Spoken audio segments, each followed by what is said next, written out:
Hello snacks, it's Steph here. Welcome back to my YouTube channel. It's been a long time. As some of you might know, I've been traveling these past few months and I just came back from Hong Kong and it was an experience. COVID is still a thing there and it's no joke. Wearing a mask is a law, and if you don't respect the quarantine process, you risk a huge fine and up to 6 months of jail. So I wanted to share to you guys what it was flying there from abroad and what it was like doing my 7 days mandatory quarantine. For those who didn't know, I used to work and live in Hong Kong and I moved to Canada to join Jack after 2 years of long distance relationship. 2 years of long distance, I was sick of it. Let's leave everything behind me and go find my lover.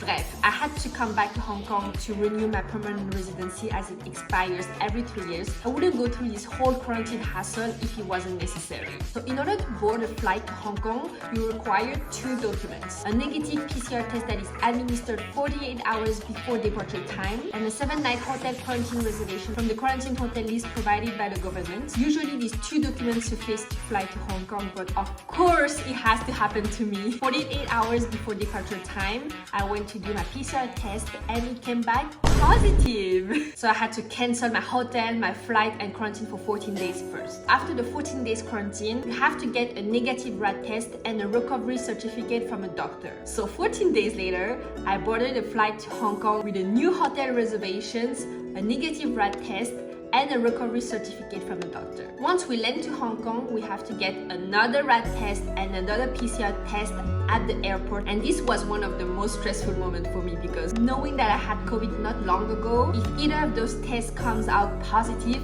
I would have been sent to a Hong Kong government facility, and from what I heard, it is a very unpleasant experience. So I was really hoping that I could make it to the hotel smoothly. We stayed 5 hours at the airport doing paperwork, doing the test. Unfortunately, my test came back negative, so I could head to my quarantine hotel at the Langham in Tsim Sha Tsui. When we arrived at the Langham, we were greeted and briefed about the stay. Then we were sent to a room for the next 7 days and nights without being allowed to get out even once. One thing that I really appreciated when we arrived at the hotel was the cute arrival gift with the handwritten notes. I found it so thoughtful and it really cheered me up after a long journey. As the day 1 of the quarantine counts from the day you land, and that we arrived late at night, ate and slept immediately, the day 1 of the quarantine was already over and I didn't feel like it, which is great. The following days of my quarantine went by surprisingly super quick, and this is mainly thanks to the Langham who went all of their way to make our stay the most agreeable possible. For those who are considering traveling to Hong Kong, quarantine hotel is now 3 days instead of 7 days, but the experience is still going to be similar, so I'm gonna share to you my experience at the quarantine hotel and give you my feedback following different criteria. First of all, my room at the Langham was very clean. The size was really decent and even considered big for Hong Kong. It could fit a treadmill and a yoga mat. For 1,600 Hong Kong dollars, you could rent a treadmill or a bike. The bed was very comfy and the curtains could block out the sun. It has an Apple, Android, Chromecast linked to the TV so you could watch Netflix directly on the TV. The washroom was a big plus. It has a shower and a bathtub, so every night was a spa night for me. Another thing that I really liked is that there was plenty of supplies. I brought tons of things that I shouldn't have as it was already available at the hotel. If you need to renew any item, you can just request it.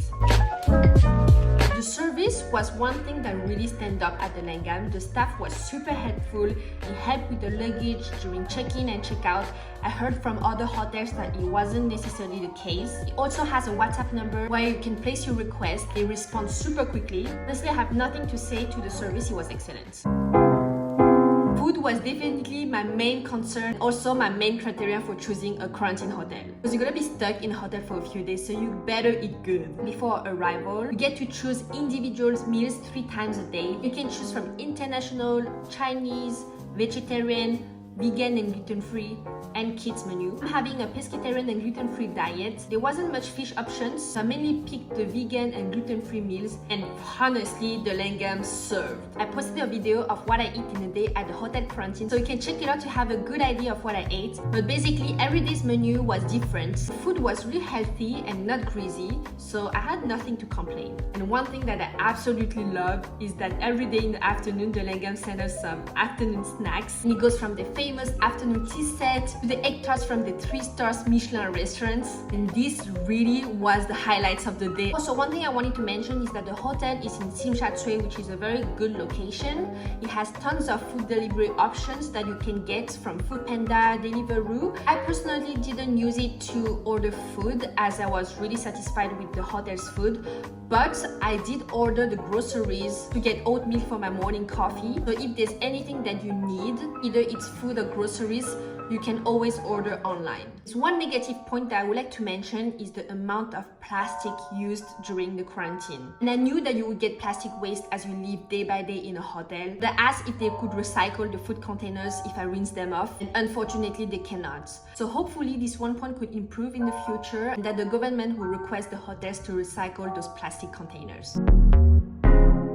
If you're staying at the Langham, you really don't need to travel heavy and bring extra supplies, as they have everything. If you really need something, you can always order online from the grocery shop, and it usually comes within 30 minutes. I recommend you to bring things to kill time like skincare, for a spa date, for books, games, etc. because you will need it. If you can, bring your own workout equipment like yoga mats or resistance bands to move around, especially if you don't rent the equipment. As weird as it sounds, I really enjoyed my hotel quarantine stay and I felt well rested. I really liked the small personal touch like the arrival and departure gifts and the handwritten notes and the daily surprise snacks. I found it super thoughtful from the hotel and it really cheered me up. While I have zero intention to quarantine myself again, I wouldn't hesitate to recommend the Langham to others. Please let me know if you have any questions or need any more details. If you're planning to travel to Hong Kong, good luck. I hope you enjoyed this video and see you in the next one. Bisous!